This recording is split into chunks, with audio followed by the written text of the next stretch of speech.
Yes, it has been actually pretty great to see the number of women in the energy industry today as compared to when I came in back in 1994. How did I join the industry?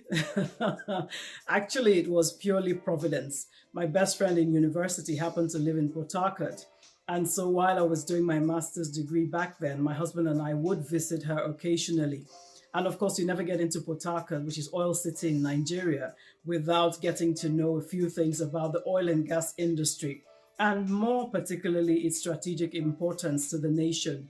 Therefore, when my husband and I decided to start a business, it was kind of a no brainer that we'll get into the oil and gas industry. Now, we also got into gas in another providential manner because we were on a different project entirely and we were exposed then to gas flares. And that tickled our minds as to the nuisance that the flares were and began to challenge us as to what opportunities lay in the environment for us to take those flared gases and channel them into other areas of productive activity. And so that's what took us into the realm of natural gas utilization, distribution, storage, transmission all across Nigeria. If I were to speak to the major changes, I would say that fundamentally one thing is the fact that there's been a lot of local capacity development. When I came into the industry, the very first question you could expect to be asked was, where are your foreign technical partners? But today we see competent local companies that are taking position, building capacity, and doing absolutely great things in that space. I think it's also important to point out that a few of these companies are actually led by women. So they're either women run businesses or women owned businesses. And I think that's a big plus for us. I have also seen in the last few years more of a concerted focus on the gas space, gas being a key transition fuel for us as a nation. So, both from a policy and a regulatory perspective, we've seen over the last particularly 10 years, a lot of focus around gas and gas development, both on the production side as well as now looking at the demand side of the business.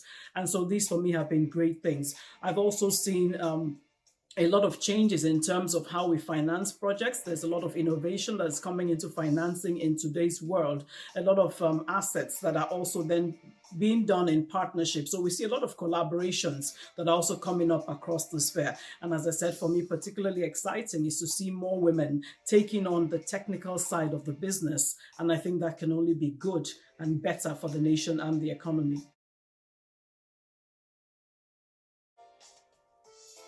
As it stands, women are already about a third of the global sustainable energy workforce. And probably because they're the first impacted, you find that women have a more natural affinity and focus on issues around climate change, on building sustainable communities, and of course, creating the kinds of innovative solutions to address some of the challenges that they deal with on a daily basis.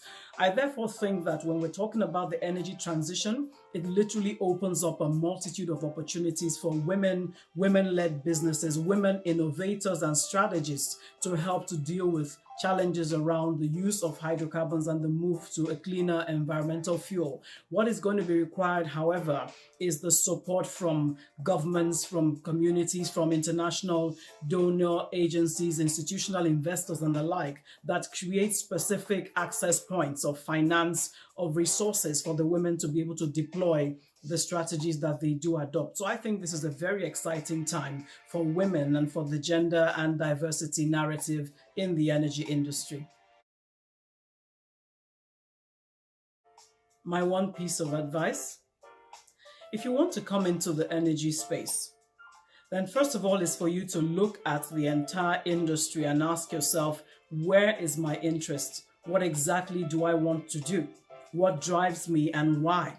Now, once you've identified that for yourself, you then have to find the kind of business you want to do, the kind of company you want to join. You have to look for industry associations that can feed your capacity in terms of your understanding of the industry, as well as networks that you very much need to thrive. I would encourage you to try to connect with mentors, both male and female, in the industry, people that can guide you as you go and as you grow. Of course, it's technical space, so you're going to have to apply rigor it's not an industry where casual works. No, we're talking about a space where we're looking for women that go on the journey of mastery in the energy space. So you have to be prepared to do the work.